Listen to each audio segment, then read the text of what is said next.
Welcome to a studio vlog, y'all. I am in the painting studio. I just recently grabbed myself a little matcha latte. This is the painting I'm working on. I'm trying to go back to like my drawing roots with this. I'm trying to be looser. I'm just trying to really explore the feeling of painting, as in like the sensorial like thingamajigs that you get when you actually touch paint and you feel its like weight and just like fluidness. I don't even know, because I realized I was focusing too much on images and like formal elements that are executed and finished, when I should be thinking more about the process and like the touch of paint, because all the painters that I like have talked about the actual feeling of painting, and I never understood that. Anyways, do you want to say hi to a vlog? Okay, this is Danny, everyone. Hi. Danny, what are you working on? I'm working on an installation piece. Should we show them? Sure. Yeah? Okay. Okay, we're gonna take a break. This is my little space, and this is part of the installation. It talks about the Amazon and wildfires. Yeah. We're not getting into the details because it's so good. It's so satisfying to look at. And how long have you been working on the installation for? Oh, it's been like 2 semesters already. Yeah. It's coming to an end, hopefully soon. So. Do you want to show like the wood pieces you've been working on over there? Sure. It's like to make these installation pieces, like Danny has to like break down wood. Yeah, so I find wood from like different places and I just cut them into different shapes with like this thing. Okay, that's it. Wait, Okay. Where did you go? Do you have food or something? No, I just want to lay in the sun. It's pretty nice. Oh, it's yeah, so nice, you right? influenced me. I might need a break. Okay, maybe I will go for a little walk. Yeah. Thank you. Of course.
Oh my god, this is too much.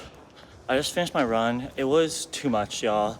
Honestly, easier than other days. I ran 4.3 at 5:57 pace, which is 2 seconds better than I think last time I told y'all about it in the last video. Overall, I should be doing better in general, but I'm pretty happy with this run, even though it's so shitty. Also, I did not have lunch today yet, and it's 4 o'clock, so I should probably eat, but that was a success. Hopefully, maybe. Wow, I look like a man right now. That's crazy.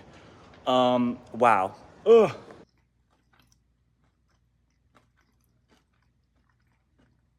One hour later, took a shower, you know, did some skincare. Gonna head to the studio now. Whoop whoop. I do not want to go to the fucking studio, but I'm gonna go anyways.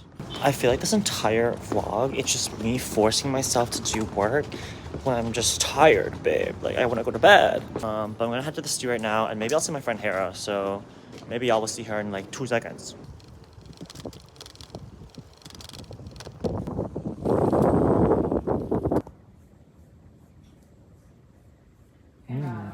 Yeah. It's cute. Yeah, one second. It's giving.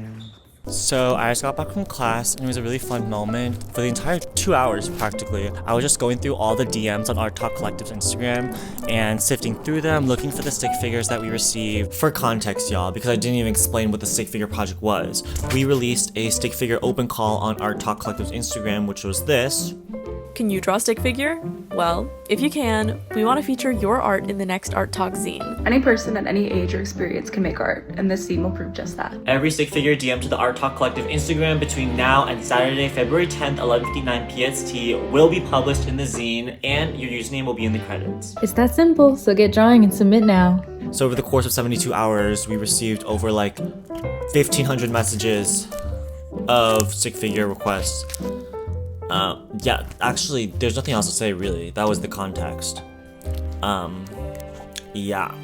So I was going through everyone who said hello to accept their DM so that they're able to resend the photo.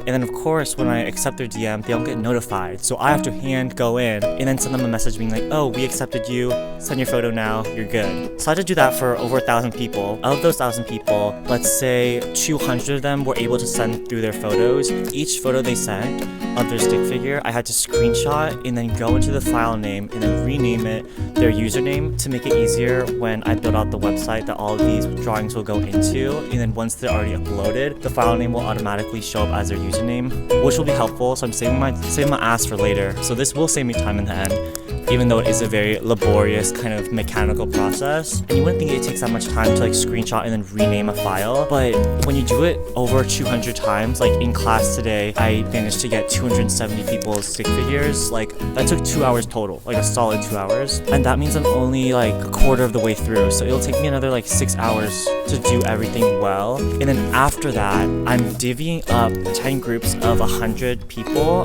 into separate Google Drive folders and then sending them to different people in Art Talk Collective who are good with computers. And then I'm gonna have them remove the backgrounds of the stick figures that were sent so that they're transparent and there's a nice little like sticker border around each figure. And then from those, we're gonna put it into a zine that's then gonna not only be on the Art Talk website, but also hopefully be in a printed form, give it away to 10 random people who did submit a stick figure as like a surprise thank you. And the way I'm thinking it's gonna be set up is that none of the stick figures in the booklet itself or the spread of the zine will have people's usernames, but everyone's username will be in the back of the booklet. One, design-wise, it will just look cleaner if it's just stick figures throughout.